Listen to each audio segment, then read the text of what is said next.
Sure. Now, I heard you speak on the panel last night, and you live in Australia. Tell me your name. Daniel Webber. And are you an MD or what? PhD, Doctor of Science. A Doctor of Science? Yeah. I was showing you that quote there from J.T. Wrench from the book The Wheel of Health. Yeah. And he was an MD who started to study. He asked when he was in medical school, why don't we study health rather than disease? Study long life people, and he went to study the Hunzas and people like that.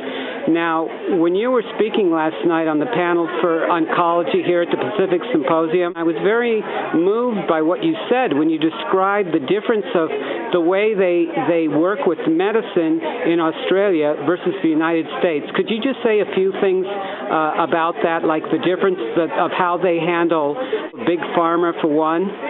Well, we have social medicine in Australia. That is, not to say that it isn't enough problems, but it's obviously a much flatter and fairer system than the medical system in the U.S. In Australia, our medical doctors are of equal skill and training to American doctors, but they probably make half. And so, therefore, their medicine isn't an elite profession. Also, we have the pharmaceutical benefit scheme. What's that called? The pharmaceutical benefit scheme. Pharmaceutical benefits scheme. Yeah. Scheme. Okay. And PBS. Okay.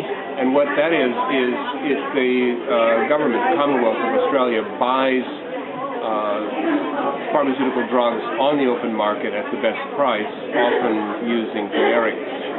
So drugs are very cheap.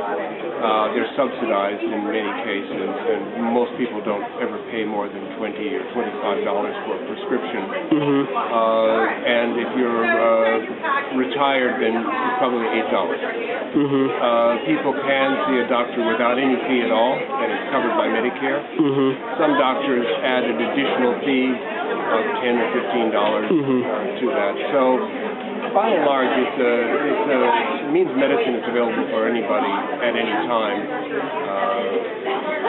and as is hospitalization. So people don't go bankrupt from getting sick. That's incredible.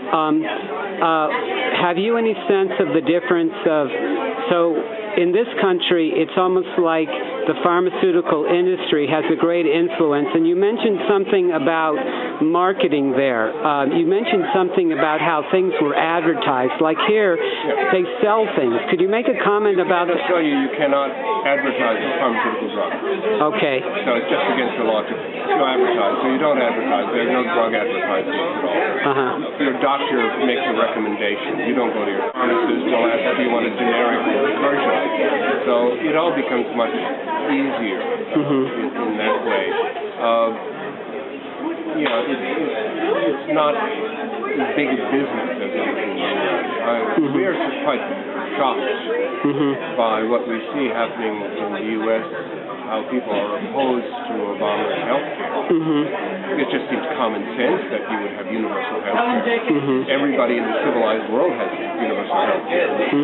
What's wrong with America? Why doesn't it have universal health care? Well, I think it has something to do with the role of big pharma in our country and insurance, and the way that you can watch a TV program here and have one commercial for pizza and things of eating that aren't necessarily good for people, and then that'll be followed by the commercial for what people should do after they eat the pizza. Okay, so we have a great system here for keeping certain people healthy and well.